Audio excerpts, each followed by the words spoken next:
Le président de la République reçoit une délégation de l'Union européenne en marge du Forum international sur le développement, la gouvernance, les droits de l'homme au Sahel.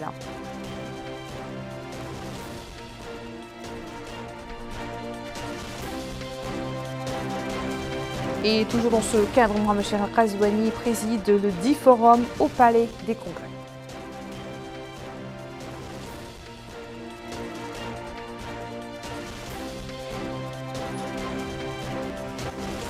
Et dans le domaine économique, le coordonnateur des projets convie à un atelier sur le suivi des portefeuilles, des projets et programmes de développement. Bonsoir et merci de vous joindre à nous. Comme annoncé dans les titres, le président de la République, Mohamed Cheikh El Ghazouani, a reçu en audience ce matin au Palais des Conférences de Nouakchott une délégation de l'Union européenne composée des 2 parlementaires européens. L'entretien a porté sur la coopération fructueuse entre la Mauritanie et l'Union européenne et sur les moyens de la renforcer, ainsi que sur les questions d'intérêt commun.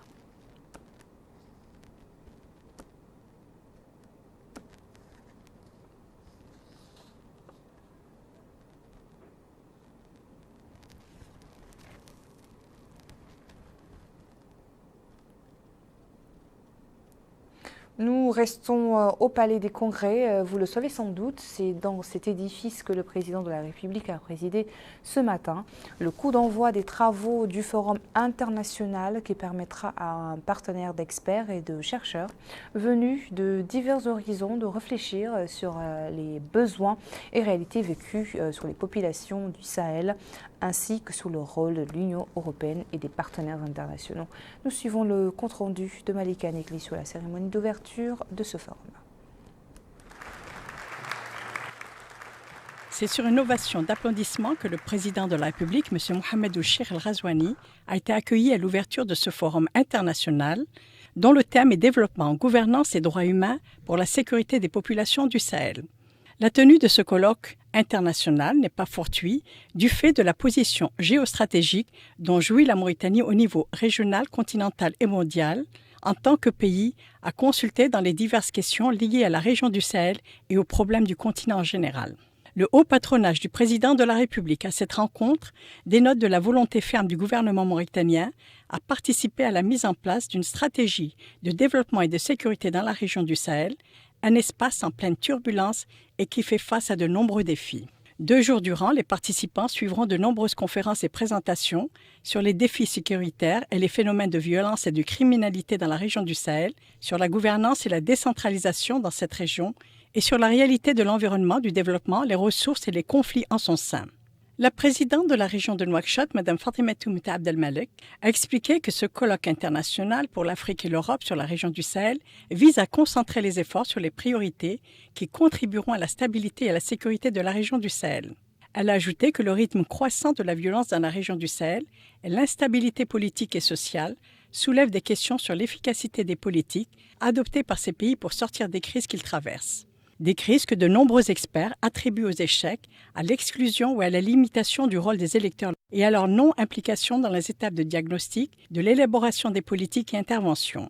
Un objectif, dit-elle, que les hautes autorités mauritaniennes ont rapidement conçu, notamment à travers l'initiative du président de la République, M. Mohamed Cheikh El Ghazouani, traduite par la mise en œuvre d'un Conseil national de la décentralisation et du développement local en tant qu'outil de mise en œuvre de la stratégie nationale de décentralisation et de développement local et considérant la décentralisation comme une option nationale irréversible pour parvenir à la paix, à la sécurité et au bien-être social. D'où l'importance, conclut-elle, de cette initiative qui donnera aux élus locaux un rôle plus important dans l'élaboration des programmes, la mise en œuvre des plans et la supervision des interventions et de la résolution des conflits. Le thème de la conférence est particulièrement important parce que peut nous aider à changer un peu la narrative pour passer du concept de sécurité qui est toujours lié au Sahel pour développer des stratégies pour obtenir des résultats concrets et passer de la sécurité au développement aussi. Et je dois dire que ça, c'est déjà le mot-clé de l'Union européenne. L'Union européenne, comme vous savez, a défini une stratégie intégrée pour le Sahel l'année dernière. Et Le mot-clé pour moi, c'est gouvernance, certainement, parce que gouvernance, ça veut dire qu'on doit travailler, par exemple, sur le cadre institutionnel qui doit être le résultat du processus démocratique. Ça veut dire la transition rapide, et les Sahéliens savent très bien le poids de cette expression dans ce moment dans la région, mais aussi l'état de droit, aussi les droits humains, la décentralisation équilibrée. Pour moi, ça, c'est un thème qu'on doit vraiment prendre en considération avec beaucoup d'attention. Ces situations de conflit sont de nature à priver les populations de leur droit essentiel, qui est tout simplement celui d'exister. Et ceci appelle toute la communauté internationale à se mobiliser, à mettre tout ce qui est en notre possession pour aider à éradiquer ce fléau. La Commission droits humains du Parlement européen que je préside a cet objectif de comprendre, d'analyser, de dénoncer ces violations.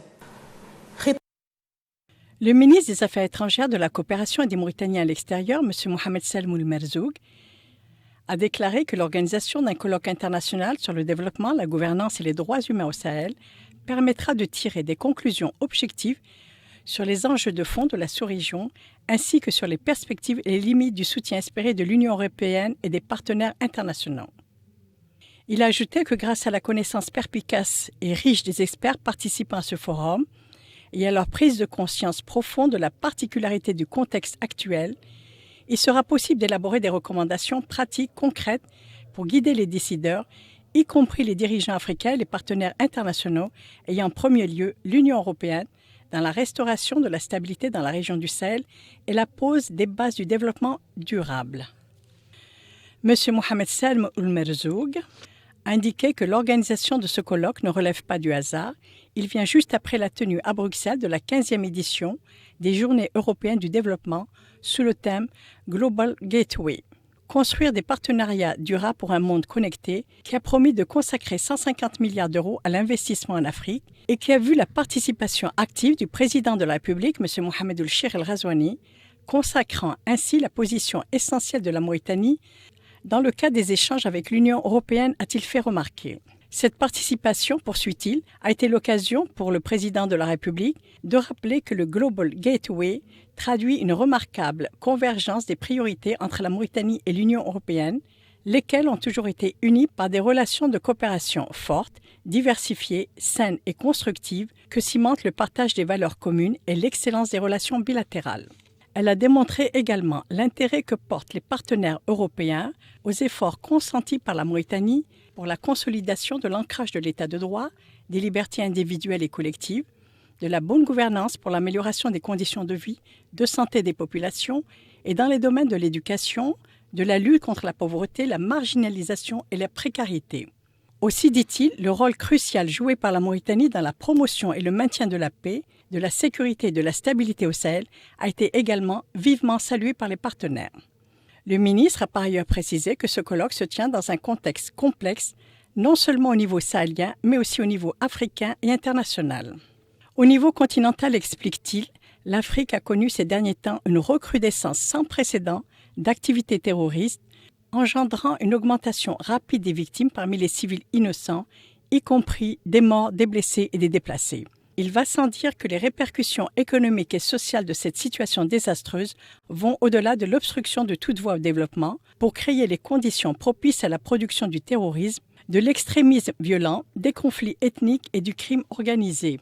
D'autre part, la crise en Ukraine, avec les perturbations profondes qu'elle a engendrées au niveau des chaînes d'approvisionnement alimentaire et énergétique, le ralentissement de la croissance et l'accélération de l'inflation a rendu l'ensemble du continent vulnérable à de nouveaux troubles sociaux dus à l'insécurité alimentaire et énergétique et au tarissement des sources de financement. Pour cela, conclut le ministre, il serait indispensable de partir d'une connaissance objective de la nature des enjeux sécuritaires, politiques, économiques et environnementaux auxquels est confrontée la région du Sahel pour pouvoir relever les défis sécuritaires et de développement dans notre région.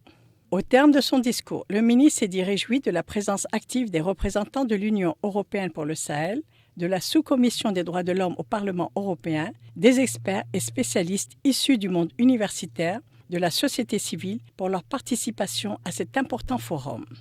La traditionnelle photo de famille a été prise pour immortaliser ces instants privilégiés d'honorables participants et invités avec le président de la République, M. Mohamed Ould-Cheikh El Ghazouani, qui a rehaussé de sa présence ce forum international dont les enjeux sont cruciaux pour les populations du Sahel. Le constat du ministre des Affaires économiques et de la promotion des secteurs privés est amer. Ousmane Mahmoudou Kane ne l'a pas caché au coordonnateur des projets lors de l'ouverture ce matin de l'atelier sur le suivi de la performance du portefeuille des projets et programmes de développement en Mauritanie. Autant il a regretté la lenteur dans l'exécution de la quasi-totalité des projets, autant il s'est dit désolé que 45% seulement des nombres de projets ont fait l'objet de réponses au questionnaire transmis par la circulaire plutôt du 28 décembre dernier. Le point avec Bokar Bailaba. La moitié du portefeuille de projets et programmes, soit 55%, est composé de projets problématiques. En d'autres termes, ce sont des projets connaissant des lenteurs dans leur exécution. C'est ce qui ressort des travaux de cet atelier sur le suivi de la performance du portefeuille de projets et programmes de développement en Mauritanie. Une rencontre qui regroupe en grande partie les coordonnateurs de projets et programmes. Pour l'État, il va falloir désormais faire preuve de beaucoup de performance et de célérité dans l'exécution des projets et programmes. Comme vous le savez, cet atelier fait suite à la rencontre du président de la République, Son Excellence M. Mohamed Ould-Cheikh El Ghazouani, avec les coordonnateurs des projets, le 7 juin dernier, au cours de laquelle il a donné des orientations claires et des directives formelles, parmi lesquelles la soumission au Conseil des ministres sur une base mensuelle d'un rapport de suivi sur l'exécution des projets.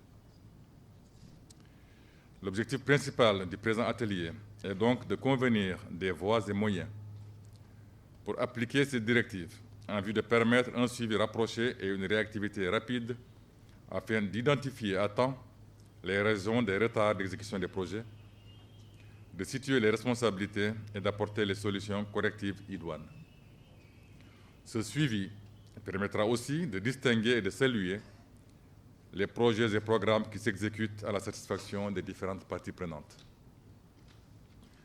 C'est aussi l'occasion de discuter avec vous les conclusions du rapport de la revue de la performance du portefeuille de l'exercice 2021, notamment son diagnostic, ses recommandations et le plan d'action qui en découle en vue d'améliorer l'exécution des projets. Je voudrais aussi souligner, pour m'en désoler, que plus de la moitié du portefeuille, soit 55%, est composé de projets problématiques, qui sont des projets connaissant des lenteurs dans leur exécution. Nous devons à la vérité de dire que quand bien même les causes des contre-performances évoquées sont diverses, je pense à notre propre organisation interne, à nos procédures ou à celles de nos partenaires, nous devons donc à la vérité de dire que les coordonnateurs de projets en ont une part de responsabilité. Car il leur appartient d'exercer toutes les diligences nécessaires pour délivrer des réalisations de qualité, dans les délais impartis et dans la limite des budgets alloués. À travers les projets, les coordonnateurs sont comptables à des degrés divers auprès des populations mauritaniennes. Des changements dans la manière de faire sont donc plus que nécessaires pour inscrire les projets dans des trajectoires de performance en vue d'atteindre les résultats attendus. Ensemble, les coordonnateurs de projets et programmes sont appelés à adopter les plus hauts niveaux de contrôle administratif, de précision dans l'application des normes de qualité, de rapidité d'exécution et de transparence dans la gestion. Autre activité du département des affaires économiques et de la promotion des secteurs privés productifs, plutôt une formation dans le domaine de la modernisation en équilibre général calculable. Une rencontre organisée avec le concours du PNUD visant à renforcer les capacités des cadres des départements ministériels concernés par l'outil de stimulation des effets des politiques économiques. Abdullah Damaba. L'objectif de cette rencontre est de renforcer les capacités des fonctionnaires du ministère des Affaires économiques et de la promotion des secteurs productifs et des différents départements concernés, afin qu'ils soient en mesure d'exploiter l'outil de simulation des effets des politiques économiques. Votre présence à cet atelier traduit tout l'intérêt de l'État mauritanien, tout l'intérêt que l'État mauritanien accorde au renforcement des capacités des administrations en analyse macroéconomique et budgétaire et témoigne, on ne peut plus, la confiance renouvelée à l'ISCOA et au PNUD dans leur noble mission d'assistance en faveur de notre pays. L'économiste nationale du Programme des Nations Unies pour le développement, PNUD, Issa Bellal, a affirmé que le modèle d'équilibre est un instrument utilisé pour les décideurs et les analystes politiques. Il est utilisé pour la prévision, souligne-t-il. Il a par ailleurs déclaré que cet outil permet aussi de mesurer l'état des rapports entre les différents secteurs économiques. La faculté des sciences et techniques de l'université Al-Azhriya de Nouakchott envisage de mettre à profit les nanosciences et les nanotechnologies au service de plusieurs secteurs vitaux. Ce matin, un atelier international a été consacré à ces sciences pour donner l'opportunité aux chercheurs nationaux intéressés par cette technologie et aux étudiants diplômés de discuter des derniers résultats de la recherche dans ce domaine. Aminata Khan. Faire la lumière sur les nanotechnologies et les nanosciences qui ont connu un développement fulgurant au cours de ces dernières années, car largement utilisées dans de nombreuses applications liées au quotidien, c'est la quintessence de cet atelier premier du genre dans notre pays portant sur les nanosciences et les nanotechnologies. Présent à la rencontre, le ministre de l'Enseignement supérieur et de la Recherche scientifique, Mohamed Lemine Ould Aboui, a souligné l'importance de cette rencontre, ajoutant qu'il donnera l'occasion aux chercheurs nationaux intéressés par cette stratégie de discuter des derniers résultats de la recherche dans ce domaine à travers des conférences données par des invités d'universités internationales prestigieuses telles que le Royaume-Uni, le Sénégal, la Tunisie, l'Arabie saoudite, la France, en plus des chercheurs des centres nationaux, indiquant que cet atelier proposera un cours de formation pour les doctorants et les étudiants en master sur les méthodes de préparation et d'étude des propriétés de nanomatériaux avec la participation d'experts et de chercheurs de différents horizons tels que la physique, la chimie et la biologie. Le ministre a en outre indiqué que la responsabilité confiée au secteur de l'enseignement supérieur et de la recherche scientifique l'oblige à travailler sur tous les plans pour permettre de développer la recherche scientifique et de fournir tous les moyens nécessaires pour faire avancer ce secteur vital et d'une grande importance. Lui succédant, le président de l'université de Nouakchott Al-Azhriya, Cheikh Saadbou Kamara, s'est exprimé. Les nanosciences et nanotechnologies touchent tous les aspects de notre vie et jouent un rôle important pour le développement de nouvelles technologies dans les domaines de l'électronique, de l'énergie, de l'environnement et de la santé. L'un des avantages des nanosciences est l'approche pluridisciplinaire qui combine à la fois la physique, la chimie, la biologie, les mathématiques et d'autres sciences. L'objectif principal de ce workshop est de rassembler pour la première fois des experts dans le domaine du développement rapide des nanosciences et des nanotechnologies des différentes institutions de recherche de Mauritanie et d'ailleurs. Dans un effort de l'Université de Nouakchott pour participer à l'amélioration de l'efficacité de ses étudiants et au développement de leurs connaissances théoriques et appliquées, lors de cet atelier, une formation sera dispensée aux doctorants et étudiants en master sur les méthodes de préparation et l'étude des propriétés des nanomatériaux. Et ce, avec la participation d'experts, de chercheurs de différents horizons, tels que dans le domaine de la physique, la chimie, la biologie, les mathématiques et l'ingénierie, et ce, pour contribuer collectivement à certains projets de recherche. Il est à noter que la nanotechnologie est la science qui étudie le traitement de la matière à l'échelle atomique et moléculaire et s'intéresse à la création de nouvelles technologies et de moyens dont les dimensions sont mesurées en nanomètres, soit 1 millième de micromètre ou 1 millionième de millimètre. Et la nanotechnologie traite généralement des mesures comprises entre 1 et 100 nanomètres, c'est-à-dire qu'il s'agit d'assemblages atomiques allant de 5 à 1000 atomes, bien plus petits que les dimensions d'une bactérie et d'une cellule vivante. Parlons à présent de la pêche, particulièrement de l'initiative en gestation de la coordination nationale ouest méditerranéenne, en partenariat avec le ministère de la Pêche et de l'économie maritime, qui envisage la mise en place d'un cluster maritime mauritanien, autrement dit un regroupement. Quel objectif vise ce mécanisme? Élément de réponse avec Bokar Bailaba. Bientôt la création d'un cluster maritime mauritanien. Il prendra la forme d'un mécanisme pour développer les synergies entre les différents secteurs d'activité liés à la mer et les promouvoir en Mauritanie et à l'étranger. Il aura aussi la mission de soutenir l'innovation, la recherche, la formation dans les métiers maritimes et de la mer pour la protection de l'environnement. D'ailleurs, c'est tout le sens de l'organisation de cet atelier national impliquant plusieurs partenaires techniques internationaux dans le domaine halieutique. Pour le secrétaire général du ministère des Pêches et de l'économie maritime, Ahmed Boulsid Ahmed Oulidjeh, la promotion d'une économie bleue durable représente une orientation stratégique des pays 5+5. Il a souligné que l'une des priorités de l'initiative consiste à mettre en place des clusters maritimes capables de fournir l'appui nécessaire à l'innovation, au développement, à la création de la valeur ajoutée et à davantage d'opportunités d'emploi. Il a rappelé que l'organisation de cet atelier intervient dans un contexte particulier, marqué par la multiplication des défis auxquels fait face notre zone économique et sahélienne, tels que l'exploitation du pétrole et du gaz, l'augmentation des activités de pêche et urbanisation, ce qui a fait de l'économie bleue une priorité stratégique, sur laquelle penche actuellement le département des pêches. Ainsi, l'économie bleue englobe l'ensemble des activités dépendantes de la mer et fondée sur des interactions terre-mer dans le contexte du développement durable. L'objectif de cet atelier d'aujourd'hui est de réunir tous les acteurs, toutes les parties prenantes de la mer pour discuter de l'opportunité de la création d'un cluster maritime mauritanien qui sera donc un cadre de concertation, d'échange et de coordination de différentes actions liées à la promotion de l'économie bleue en Mauritanie.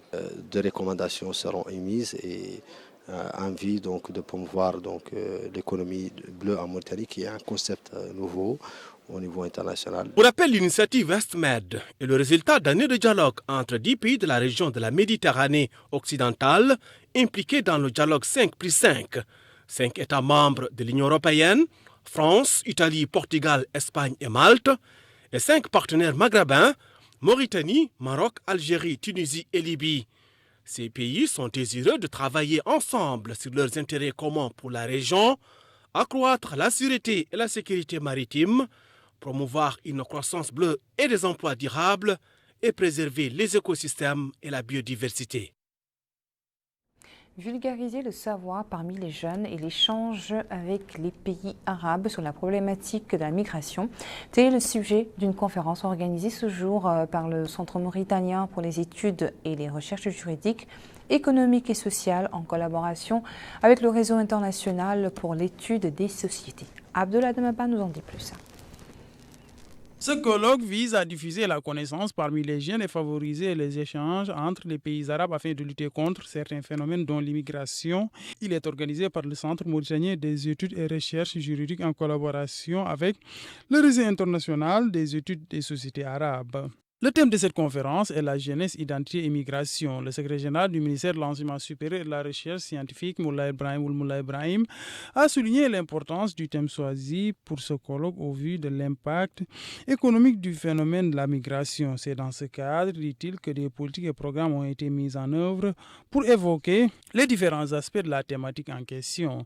Le vice-président de l'Université Nouakchott Al-Asriya, Mokhtar Fall Mohamedan, a mis en avant le travail effectué pour harmoniser la législation mauritanienne avec les conventions internationales en matière de migration. La coordinatrice générale du réseau international pour l'étude des sociétés arabes, Maryse Younes, a axé son intervention sur les objectifs du réseau international pour les études des sociétés arabes, ce qui, dit-elle, est une opportunité d'étudier ce phénomène et les interactions existantes entre les différents centres d'études. Rappelons que ce colloque s'étale sur 3 jours. Il a aussi été marqué lors de la cérémonie d'ouverture par la signature d'une convention de partenariat entre l'Institut culturel arabo-africain et le réseau international d'études des sociétés arabes.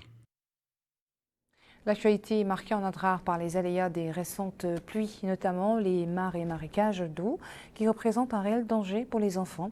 Le wali de l'Adrar a effectué une visite de reconnaissance des lieux dans l'objectif de trouver des solutions appropriées pour les sécuriser. Aminata Khan.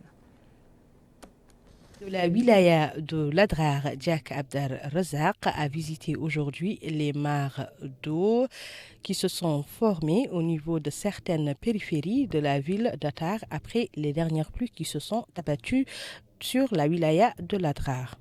À notre micro, le Wali a souligné que l'objectif de cette visite est d'identifier l'étendue de ces mares pour trouver les solutions appropriées afin de sécuriser les enfants habitant dans ces quartiers périphériques. Le Wali a appelé les citoyens à unir leurs efforts et à coopérer avec les autorités sécuritaires et administratives pour mettre ces enfants à l'abri des dangers, ajoutant que la société civile et les autorités administratives mèneront une grande campagne à travers tous les quartiers périphériques pour sensibiliser les parents sur les dangers que ces mares représentent pour leurs enfants. Les habitants à qui nous avons tendu le micro ont demandé aux autorités de faire le nécessaire pour sécuriser leur quartier car, diront-ils, ces marées se forment après chaque pluie et qu'ils ne pourront pas toujours éviter l'irréparable.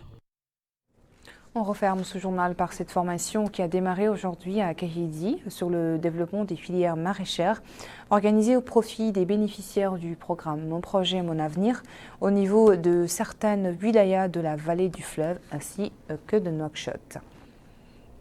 60 jeunes bénéficiaires du programme au projet Mon Avenir participent à cet atelier de formation afin de renforcer les capacités des jeunes de la vallée porteurs de projets verts, ce qui permet aux jeunes bénéficiaires d'être aptes à mettre en œuvre ces micro-projets dans les filières de l'économie verte. Le conseiller du Wali du Gourgoul a déclaré que cette formation permet de renforcer les capacités des jeunes et leur employabilité, ce qui, dit-il, a pu être réalisé à l'aide de la FAO, du programme au projet Mon Avenir et de l'ONG EcoDev. Le maire de Kéiri a pour sa part mis en avant l'important rôle de la jeunesse dans le cadre du développement socio-économique du pays. La coordinatrice du projet pour le compte de la FAO a pour sa part apprécié la collaboration entre cette institution et la Mauritanie dans le cadre de la mise en œuvre de ce projet. Le représentant d'EcoDev à cet atelier a affirmé que cette activité fait partie de notre programme qu'ils vont exécuter avec l'appui de la FAO, ce qui, dit-il, sera mis en œuvre dans un avenir proche. Merci à vous de votre attention. Le rappel des principaux titres. Le président de la République reçoit une délégation de l'Union européenne en marge du Forum international sur le développement, la gouvernance, les droits de l'homme au Sahel.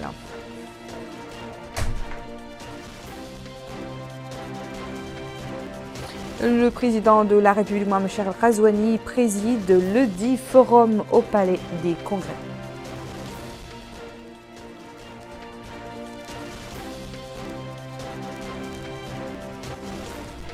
Et dans le domaine économique, les coordonnateurs des projets convient à un atelier sur le suivi des portefeuilles des projets et programmes de développement. Zoom sur, c'est dans quelques instants, restez avec nous.